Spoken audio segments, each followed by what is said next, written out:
নমস্কার বন্ধুরা, সুনিতার হেসেলে সবাইকে স্বাগত। আজ আপনাদের সঙ্গে শেয়ার করব হোমমেড পিৎজার রেসিপি। কোনো রকম আটা ময়দা ছাড়াই কিন্তু খুব সহজেই বাড়িতে এই পিৎজা বানিয়ে নিতে পারবেন, আর খেতে লাগে কিন্তু অসাধারণ। দেখুন, তার জন্য এখানে আমি 1 কাপ পরিমাণে ওটস আর হাফ কাপ পরিমাণে মুগ ডালকে 1 ঘন্টা মতো আমি জলে ভিজিয়ে রেখে দিয়েছিলাম। ওই 1 কাপ মতো জল দিয়েই কিন্তু ভিজিয়ে রেখে দিয়েছিলাম, খুব বেশি জল দিয়ে ভিজিয়ে রাখা যাবে না। এবার আমি মুগ ডাল আর ওটসটাকে একটা মিক্সির জারের মধ্যে নিয়ে নিয়েছি। এর মধ্যে আমি দিয়ে দেব একটা কাঁচা লঙ্কা আর দিয়েছি একটু আদা স্লাইস। সমস্ত কিছুর একটা মসৃণ পেস্ট তৈরি করে নিয়েছি। ব্যাটারটা কিন্তু খুব বেশি ঘন হবে না, আবার খুব বেশি পাতলাও হবে না। দেখুন, এখানে আমি ব্যাটারটা একটা বোলের মধ্যে ঢেলে নিয়েছি। এবার এর মধ্যে দিয়ে দেব স্বাদ অনুযায়ী লবণ আর দিয়ে দেব খুবই সামান্য একটু বেকিং সোডা। সমস্ত কিছু খুব ভালো করে কিন্তু ব্যাটারের সঙ্গে মিশিয়ে নেব। ব্যাটারের সঙ্গে সমস্ত কিছু খুব ভালো করে মিশিয়ে নিয়েছি। আর আজ পিৎজাটা তৈরি করে দেখাবো আমি কড়াইতেই তৈরি করে দেখাবো। কোনো রকম প্যান কিংবা ওভেন ছাড়াই কিন্তু এই পিৎজাটা খুব সহজেই বাড়িতে যে কড়াইতে রান্না করেন সেই কড়াইতেই কিন্তু তৈরি করে নিতে পারবেন। দেখুন, এখানে ওভেনে আমি একটা কড়াই বসিয়ে দিয়েছি, তাতে দিয়ে দিয়েছি 1 টেবিল চামচ পরিমাণে সাদা তেল। এখানে আমি সাদা তেল ব্যবহার করেছি, তবে আপনারা চাইলে কিন্তু সাদা তেলের পরিবর্তে বাটারও ব্যবহার করতে পারেন।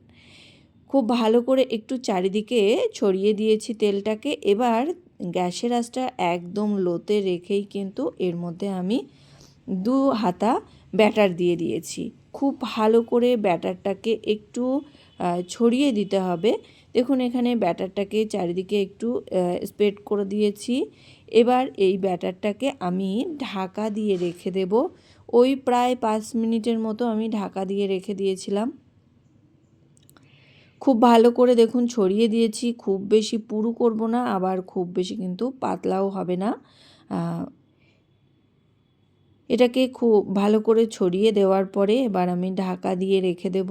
ঢাকা দিয়ে রেখে দিলে কিন্তু পিৎজার এই রুটিটা অনেকটাই ফুলে আসবে, যেহেতু বেকিং সোডাটা দেওয়া আছে সেই কারণে। দেখুন, অনেকটাই ফুলে গেছে আর খুব সুন্দর একটা কালারও চলে এসছে। আমি উল্টে দিয়েছি, উল্টে দিয়ে আর গ্যাসের আঁচটাকে কিন্তু অবশ্যই লোতে করেই রাখতে হবে।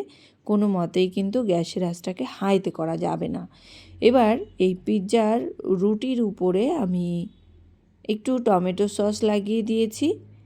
টমেটো সসটা খুব ভালো করে লাগানোর পরেই এর উপর থেকে আমি বেশ কিছুটা ক্যাপসিকাম আর টমেটো একটু পিৎজার উপরে ছড়িয়ে দেব।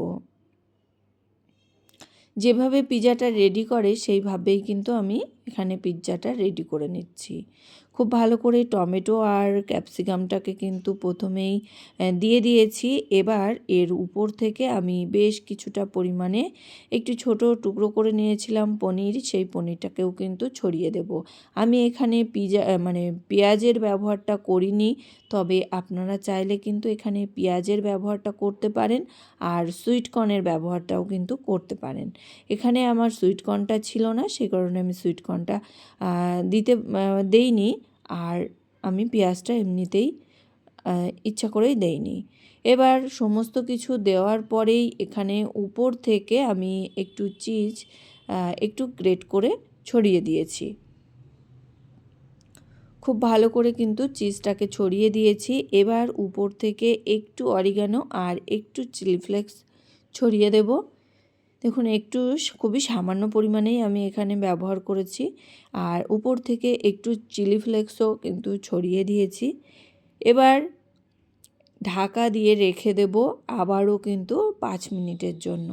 আর গ্যাসের আঁচটাকে কিন্তু অবশ্যই লোতে রেখেই এই কাজগুলো করতে হবে। আর পিৎজাটা তৈরি করার সময় কোনো মতেই কিন্তু গ্যাসের আঁচটাকে হাইতে করা যাবে না। তৈরি হয়ে গেল কিন্তু আমাদের হোমমেড ওটস মুগ ডালের পিৎজা। এটা কিন্তু খেতে ভীষণই টেস্টি লাগে, আর বিশেষ করে যারা ওয়েট লস জার্নিতে আছেন তারা কিন্তু এইভাবে পিৎজাটা তৈরি করে রাতে ডিনারে কিংবা দুপুরে লাঞ্চে খেতে পারেন। কেমন লাগলো আমার ওটস মুগ ডালের পিৎজা অবশ্যই কিন্তু কমেন্ট করে জানাবেন। ভালো লাগলে লাইক করবেন আর সাবস্ক্রাইব করে পাশে থাকার অনুরোধ রইল। আজকের মতো এ পর্যন্তই, আবার দেখা হবে নতুন কোনো রেসিপি নিয়ে। ভালো থাকবেন, সুস্থ থাকবেন, ধন্যবাদ।